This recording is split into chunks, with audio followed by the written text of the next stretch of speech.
Is it just me because I love electric vehicles, or are we seeing more and more of these on the road each day? If you're not driving one already, chances are you've got some questions. Come along and tag with me and this 2024 Nissan Ariya as I decode some of the big unknowns about these amazing vehicles. Starting with something they're known for, the ridiculous torque.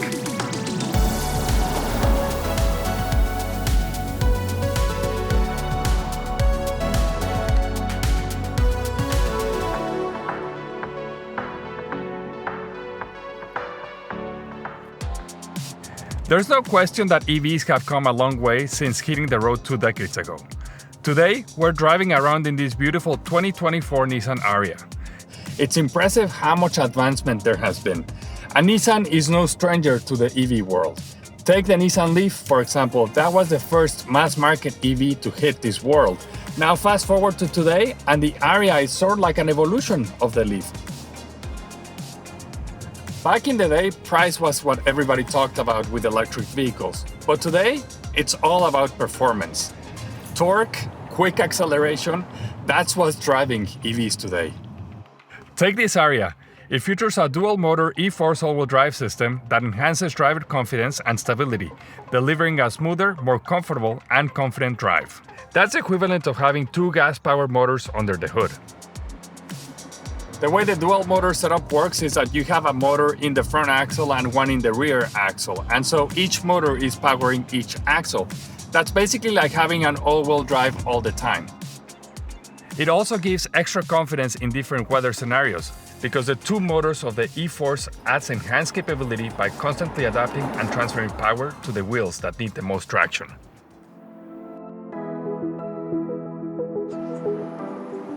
So because EVs use less part than an internal combustion vehicle, there's way more space inside them. They are roomier, also they need to be a little bit longer, their wheelbase has to be a little bit longer to fit the battery. And look how spacious this Ariya is. What I like about EVs too is that they are easier to maintain. Because there's no engine, that means no oil changes. So maintenance is very simplified.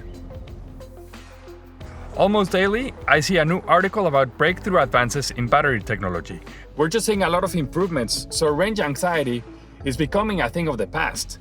And don't forget regen braking, which means your EV can recharge while you drive. When was the last time you've seen an internal combustion engine refuel just by hitting the brake pedal? When it's time to charge, most EVs will give you a list of chargers around you. But this Ariya with its infotainment display is showing me some options, and now that it's time to charge, let's head to one of those. Speaking of tech, this 2024 Nissan Ariya has some pretty smart technology, like the standard Nissan Safety Shield 360, with 6 different safety features like blind spot warning. It also features ProPilot Assist 2.0 for hands-off driving assistance on compatible freeways for comfort and convenience, and ProPilot Park, which seamlessly guides your Ariya into the perfect parking spot.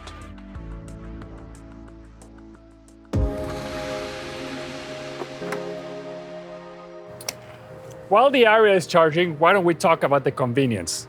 Now, I know, I get it. It takes a little bit more time and planning to get used to the EV life. But let's look at the good news. First of all, the battery ranges are getting bigger. Also, the charging network is more extensive today than it was 4 years ago. There's way more of these chargers anywhere in America today than there was in 2020. And their charging speeds are getting way faster also. But most EV owners, what they like to do is to install a home charger. That means basically having a gas station in your garage. And that means waking up with a full battery every morning.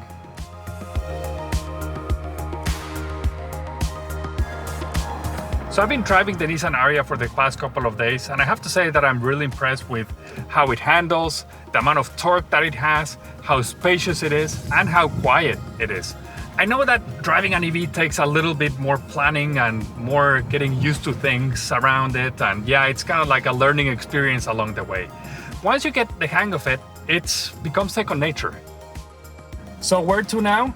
This is where I would say something clever like heading to the future. But the future looks like it's already here. See you next time.